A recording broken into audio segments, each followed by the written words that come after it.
लेकिन जहां तक मैं समझता हूं कि यदि आपने शब्द पर विचार करना शुरू कर दिया है तो आपकी व्याकरण बहुत अच्छी होने वाली है। और व्याकरण अच्छी होने का मतलब है कि आपका स्कोर अच्छा। और कहानी यहीं समाप्त नहीं हो जाती। जब आप सीयूईटी में अच्छा स्कोर करते हैं तो निश्चित रूप से आपको अच्छा विश्वविद्यालय मिल जाएगा। और यही सपना है कक्षा 12 पास करने के बाद कि मुझे भारत के और देश के प्रतिष्ठित और श्रेष्ठ विश्वविद्यालय में अपनी स्नातक की डिग्री लेने का अवसर प्राप्त हो जाएगा। और मेरे ख्याल से सभी का सपना है कि सेंट्रल यूनिवर्सिटी में हमारा एडमिशन हो जाए। तो फिर आपको कुछ करने की आवश्यकता नहीं है। निश्चित रूप से कि आपका सफलता का पहला पाठ लिखा जा चुका है कि आप निश्चित रूप से आगे अच्छे शीर्ष पदों पर सुशोभित होने वाले हैं।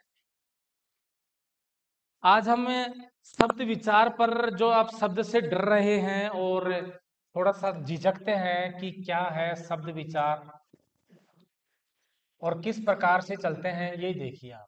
शब्द विचार, हमें सिर्फ और सिर्फ शब्द पर विचार करना है। और फिर देखेंगे कि आपकी संधि का प्रकरण भी सरल बन गया, आपके प्रत्यय का प्रकरण भी सरल बन गया, उपसर्ग भी सरल बन गया, शब्द शुद्धि भी आने लग गया। सभी चीजें आप आसानी से हल कर पाएंगे। अब समस्या क्या अटकी होती है? यही अटकी रहती है शब्द पर। हम शब्द को ही ठीक ढंग से जान नहीं पाते हैं और हम सीधे ही प्रकरण पर आ जाते हैं, उसे रटने की कोशिश करते हैं और उसे बार बार पढ़ करके, मतलब बस किसी भी प्रकार से कि हम इस पर अधिकार कर लें, जो संभव नहीं है हमारी दृष्टि से। तो हम इस कक्षा में सभी प्रकरणों को छोड़ करके एक आधार पीठिका बनाने के उद्देश्य से हम आए हैं। हमारा उद्देश्य सिर्फ इतना ही नहीं है कि आप येन केन प्रकारेण किसी भी प्रकार से बस संधि के, प्रत्यय के, उपसर्ग के, शब्द शुद्धि के सवाल सही कर दें। नहीं, एक समझ भी आप में होनी चाहिए। कई बार क्या होता है कि समझ के आधार पर ही सवाल परीक्षा में पूछ लिया जाता है। अगर आपका आधार मजबूत है और उस शब्द के बारे में अच्छा ज्ञान रखते हैं तो फिर आपको किसी भी प्रकार से घुमाया नहीं जा सकता। कठिन से कठिन स्तर चाहे आपको दे दे, आप उसे अवश्य हल कर पाएंगे। तो कुछ दिन पहले की बात है, विचार चल रहा था, कोई बच्चे थे पूछ रहे थे, शब्द है देखिए वार्षिक। बस ऐसे ही शब्द विचार है, थोड़ा सा विचार करना है। शब्द है वार्षिक, बहुत बार सुना, बहुत बार पढ़ा, बहुत बार बोला भी है। अब समस्या क्या है? ये तो बहुत बार पूछा गया कि प्रत्यय कौन सा है, तो आप बता देंगे प्रत्यय, तो आप कहेंगे इक प्रत्यय है, इक, ये वाला इक ही आएगा। लेकिन अब समस्या क्या है, पूछा गया क्या? मूल शब्द। इसी को कहते हैं कि आप जड़ से जुड़े हुए हैं और अच्छे से पढ़े हैं तो फिर आपको कुछ भी पूछे आप सही ही करने वाले हैं, गलत नहीं करेंगे। क्या पूछा है इसमें? मूल शब्द। अब जब आपको पता है इसमें पहले से ही कि इक प्रत्यय लगा हुआ है तो आप क्या गलती करते हैं? इक को हटा करके सोचते हैं कि जो शेष रह गया वो मूल शब्द है। नहीं, प्रत्यय के विकार से भी परिवर्तन हुआ है, वो परिवर्तन आपको नहीं बताना है। मूल का मतलब है कि एक प्रारंभिक अवस्था में कौन सा शब्द था जिसके एक प्रत्यय लगने पर वो विकार उत्पन्न करके अपना अर्थ और भाव बदल दिया है। तो देखो, वार्षिक का मूल शब्द है वर्ष, केवल वर्ष, जो आपको इसमें देखने पर दिखाई नहीं देगा। आप इक को उठाकर क्या कर देंगे? वार्ष। तो आप विकल्प में होगा वार्ष, तो आप सोचेंगे ये हो सकता है, नहीं हो सकता। वार्ष कोई शब्द नहीं है, शब्द तो वर्ष ही है। मूल शब्द क्या है? वर्ष। और इस वर्ष शब्द के इक प्रत्यय लगने पर अपना प्रभाव अंत में तो दिखा ही रहा है। स के ई की मात्रा लगेगी और क का आगम हो जाएगा। लेकिन प्रारंभ में वह के जो ए स्वर लगा हुआ था वह भी अपना रूप बदलेगा और ए का अब आ हो जाएगा, इसलिए वार्षिक होता है। वर्ष के इक लगाया तो शब्द क्या बना? वार्षिक। यही शब्द विचार है। इसमें तीन बातें निकल कर आई है। देखो क्या क्या आई है। प्रत्यय, इक, मूल शब्द वर्ष, इन दोनों के योग से बनने वाला शब्द वार्षिक, जो केवल वर्ष में एक बार होता है। ये इसका अर्थ है। तो चार पांच बातें आप इस शब्द से समझ पा रहे हैं। तो हमारा कहने का उद्देश्य है कि आप ऐसी जिज्ञासा प्रवृत्ति होनी ही चाहिए कि आप रटे नहीं, उसे समझें। सरल बनेगा, स्थायी बनेगा, और उससे पूछने वाले सवाल सभी आप हल कर पाएंगे। तो हमारा उद्देश्य सिर्फ इतना ही नहीं है कि बस आ गए, पीपीटी बना दी, चल रही है पीपीटी, मार्क चिन्ह लगा रहे हैं और आप लिखते जा रहे हैं, कॉपी भर रहे हैं, मैं बोर्ड भर रहा हूं और चल गया काम, इतनी सी हो गई। नहीं, एक समझ बनानी है। समझ बना लोगे तो फिर हमने उदाहरण जो यहाँ बताए हैं वह नहीं भी आया, आप जो किताब पढ़ रहे थे उसमें से भी नहीं आया, तो भी आप उसको कर पाएंगे। तो देखो ज्यादा जरूरी क्या है, ये जरूरी नहीं है कि आप जो पढ़ रहे हैं उसमें से आए, ये भी जरूरी नहीं है कि हम पढ़ा रहे हैं वही उदाहरण आए, लेकिन ये बहुत जरूरी है और अनिवार्य है कि इसी आधार पर नियम तो यही रहेगा। इसलिए हम चाहते हैं कि आप में वो समझ विकसित करें ताकि आप किसी भी बड़ी से बड़ी मुसीबत का या अन्य उदाहरण का भी सामना कर सकें। अब अगर इसको ध्यान से समझ लिया है ये प्रक्रिया, तो मैं दूसरा उदाहरण आपको उदाहरण के तौर पर देना चाह रहा हूं, और आप खुद अपना मूल्यांकन कर सकते हैं कि क्या आप ऐसा कर पाएंगे या नहीं। देखिए अब और जहां तक मैं समझ पा रहा हूं आप इस बात को समझ गए, क्योंकि इसके बाद में ही सब प्रकरण खुलने वाले हैं। हम यही प्रकरणों पर नहीं जाएंगे, हम पहले समझ बढ़ा रहे हैं। तो देखो कैसे समझ बढ़ी, वार्षिक से बढ़ाई। अब परीक्षा में क्या हुआ, वार्षिक तो नहीं आया, लेकिन इसका मतलब ये नहीं है कि इस वार्षिक को हमने पढ़ा समझा तो हमारे काम नहीं आया। निश्चित रूप से काम आएगा, क्योंकि ये नियम तो वही रहेगा, बाकी चीजें बदल जाएगी। देखो क्या आया परीक्षा में, मासिक। कितना सरल। अब आप ये तो नहीं कहेंगे कि मैंने पढ़ा नहीं, नहीं, पढ़ लिया है आपने। थोड़ी देर पहले ही मैंने जो बताया है उसी से इसका संबंध है। अब आपसे पूछे इसमें प्रत्यय बताइए, तो आप क्या बताएंगे, बोलो? इक। ये तो प्रत्यय है। अब आपसे पूछे मूल शब्द कौन सा है, तो इसमें हो जाएगा क्या? मास। अब इसमें मस नहीं कर सकते आप। क्यों नहीं कर सकते? क्योंकि पहले से ही आ है, तो फिर परिवर्तन नहीं है। ये परिवर्तन कब था? जब ए था तब आ था। अब पहले से ही आ है, अब आप ये नहीं कहेंगे कि इसको कम कर दें, नहीं। तो इसी बात को समझना है। अब इतना सा समझ करके कि आप ये नहीं सोचे कि सर ने कहा था इक है तो वो है आ हो जाता है। अब देखेंगे तो आ तो पहले से ही है, अब क्या करें? तो क्या ई कर दें क्या? नहीं, नहीं करना। और वैसे भी देख लीजिए, मास यानी महीना, और इक लगाने पर शब्द बन गया क्या? मासिक। तो कहने का मतलब है कि इस प्रकार से आपको उलझाने का प्रयास भी किया जाएगा। सामान्यतः परीक्षा में वही सवाल पूछे जाते हैं जो द्वंद्वात्मक है, जो ऐसी स्थिति वाले हैं कि आसान नहीं है, सरल नहीं है, सीधा उत्तर उनका नहीं है, थोड़ा सा वक्र होता है। तो इसमें आप घबराएं नहीं और समझ करके उत्तर देने का प्रयास करें। इसी प्रकार देखिए शब्द है सामाजिक, जो आपने बहुत पढ़ा है। एक बच्चे ने तो मेरे से यही पूछा था कि सर समाज के एक प्रत्यय लगने पर सामाजिक बन जाता है, लेकिन समाज का इसमें मिलने पर समाज कैसे हो गया है? तो समाज कहाँ हुआ है? समाज तो हुआ ही नहीं। क्या आप एक ही शब्द को दो टुकड़ों में पढ़ सकते हैं? नहीं पढ़ सकते। ये एक ही शब्द है। अब तो इसको आप समाज कह करके ऐसे अलग नहीं कर सकते। अलग करना है तो ऐसे कीजिए ना, समाज ये अलग, और फिर एक अलग। अब अलग अलग है और दोनों ही शुद्ध हैं। और जैसा कि मैंने अभी वार्षिक में बताया था, इक प्रत्यय लगेगा प्रारंभ में, यदि अ है तो वह दीर्घ हो जाएगा अर्थात आ बन जाएगा। तो बोलो क्या बनेगा? सा। आगे ऐसे ही रहेंगे, ई अपना प्रभाव देख करके मात्रा लगा करके कै का आगम हो जाएगा, शब्द बन गया सामाजिक। अब इसमें कोई कई बार ये भी सुनने में आता है, कई बार कह जाते हैं नहीं ये हो जाता है। अरे कैसे हो जाता है? तो बताओ, कारण तो बताओ। कारण यह है, इक प्रत्यय जहां लगेगा और अगर प्रारंभ में अ है तो वो क्या हो जाएगा? आ हो जाएगा। लेकिन इतना ही नहीं है, अगर अ नहीं है, आ भी नहीं है, दो उदाहरण तो मैंने बता दिए। अगर कुछ और आ जाए तो क्या होगा? देखिए, इसी से देखिए, ये कितना सरल है, इसे रटने की आवश्यकता नहीं है। और सब देखिए,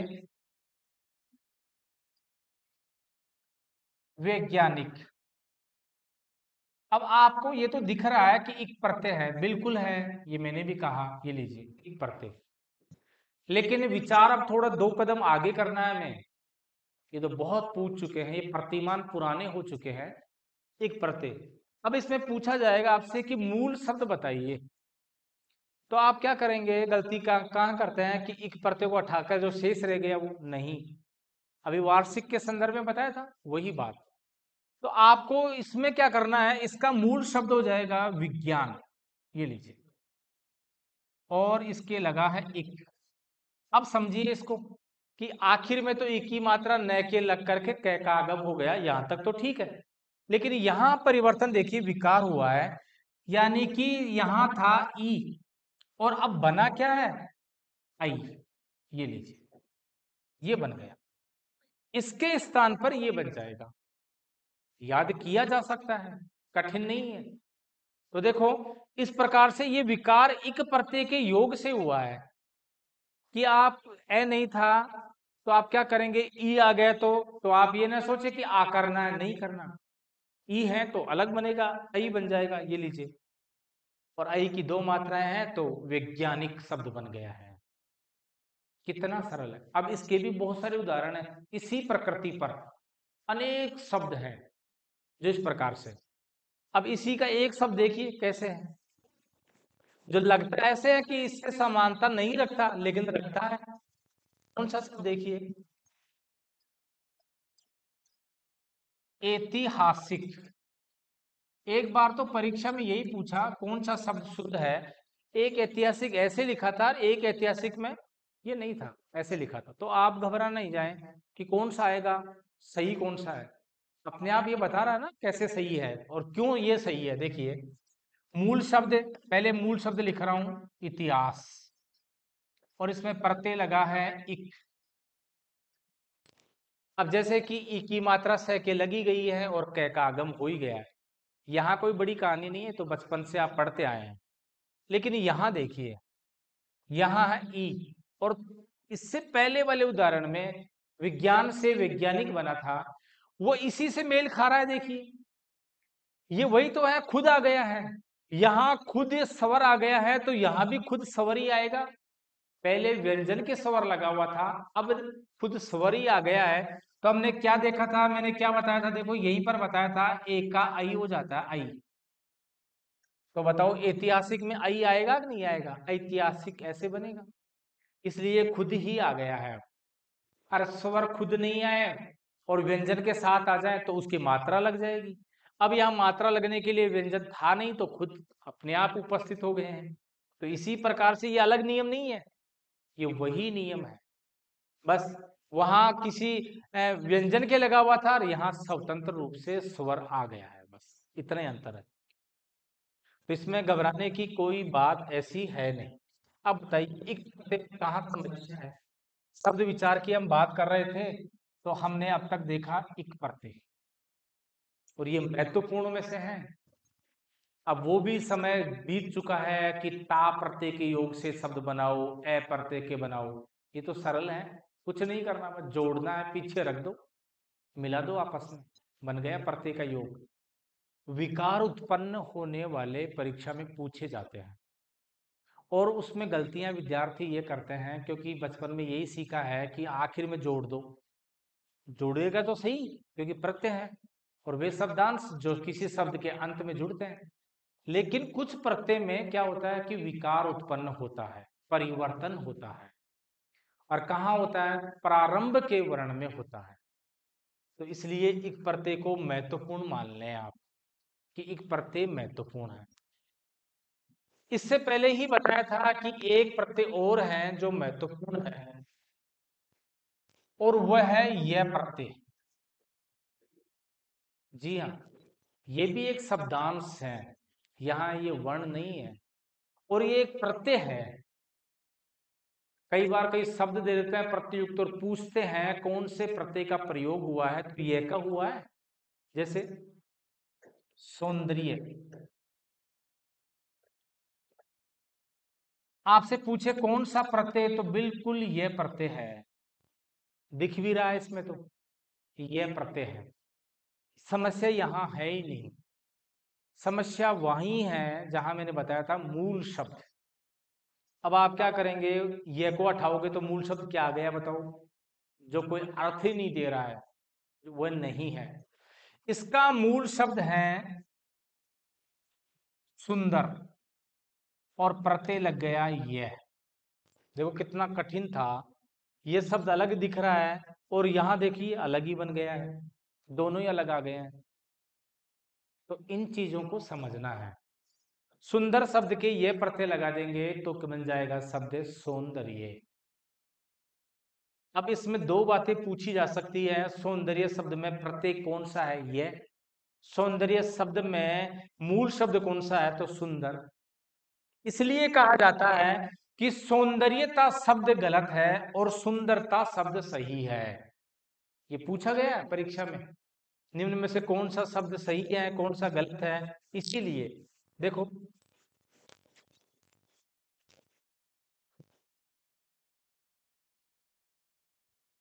सौंदर्यता और पूछा जाए शब्द सही है गलत, तो आप कहेंगे गलत। कारण क्या है? वही बात है, मूल शब्द क्या है? सुंदर। फिर प्रत्यय क्या लगा है? यह। और फिर प्रत्यय क्या लगा है? था। बस। इसके अशुद्धि का कारण है दो प्रत्ययों का प्रयोग, जो कभी होता नहीं है। तो यहाँ देखो यह भी है और ता भी है, इसलिए यह सौंदर्यता शब्द गलत। अगर ता का प्रयोग करना है तो आपको क्या करना है? मूल शब्द के ता लगा दो, तो क्या हो जाएगा? सुंदरता। ये सही है। ता प्रत्यय का योग करना है तो, और ये प्रत्यय का करना है तो सौंदर्य शब्द। ऐसे कहने का मतलब है हमें शब्दों पर विचार करना है, और शब्द का विचार ही आपको पारंगत बना देगा। हिंदी भाषा सीखनी है, व्याकरण सीखनी है, तो हमें क्या करना चाहिए? हमें इन शब्दों की संक्रियाओं को और इनकी विशेषताओं को आदि को जानना जरूरी है। तो हमारी पिछली 4-5 क्लासें इसी आधार पर बनाई गई थी कि आप एक समझ बना सके, बढ़ा सकें, और फिर उस प्रकरण को आप लीजिए तो वो प्रकरण अपने आप ही सरल बन जाएगा। नहीं तो देखो, पढ़ते समय तो याद हो जाता है, लेकिन परीक्षा के समय हम भूल जाते हैं। उसका कारण यही है क्योंकि वो रटा हुआ था, और फिर वो द्वंद्व उत्पन्न करता है कि आप उसके सारी बातें नहीं जानते हो। तो ऐसी गलतियां आप कभी नहीं करेंगे। आप शब्द पर विचार करना प्रारंभ कर देंगे। जब भी आपको कोई नया शब्द पढ़ने में आए, सुनने में आए, तो आप उस पर थोड़ा मनन और विचार करना प्रारंभ कर दीजिए। उस पर विचार करना शुरू करेंगे तो आपके 2-3 प्रकरण तो गारंटी के साथ ही पूरे क्लियर होने लग जाएंगे।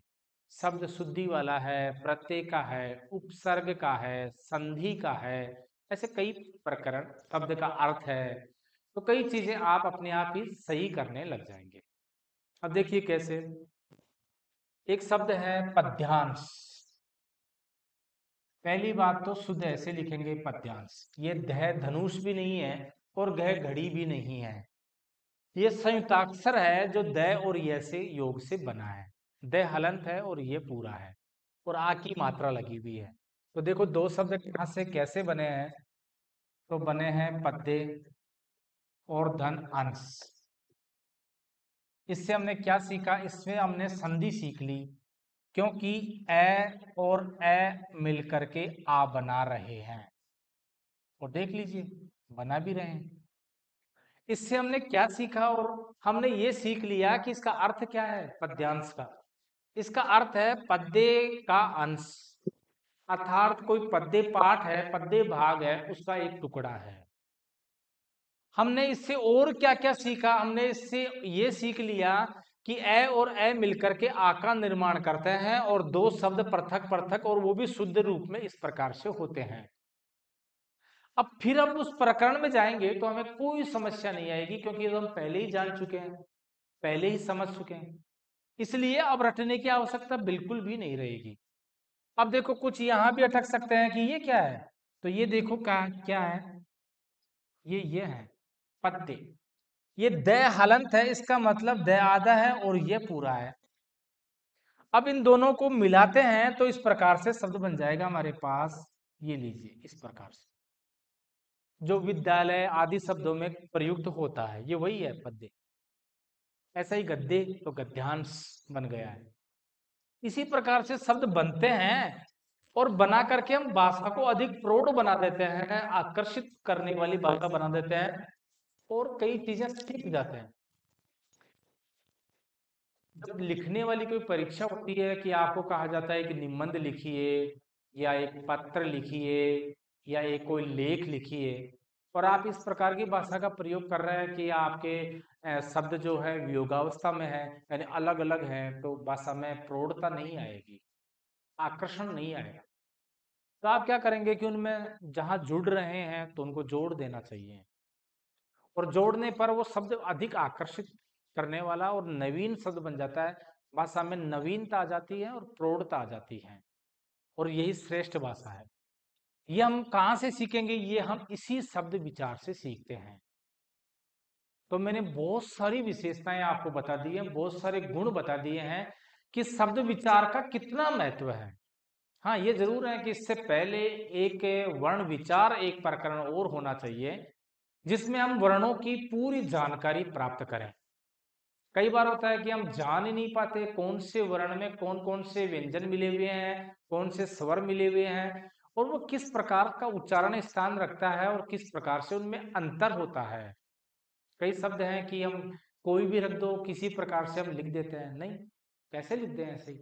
उनका निश्चित एक क्रम है, निश्चित एक स्थान है, निश्चित एक उच्चारण स्थान है उनका।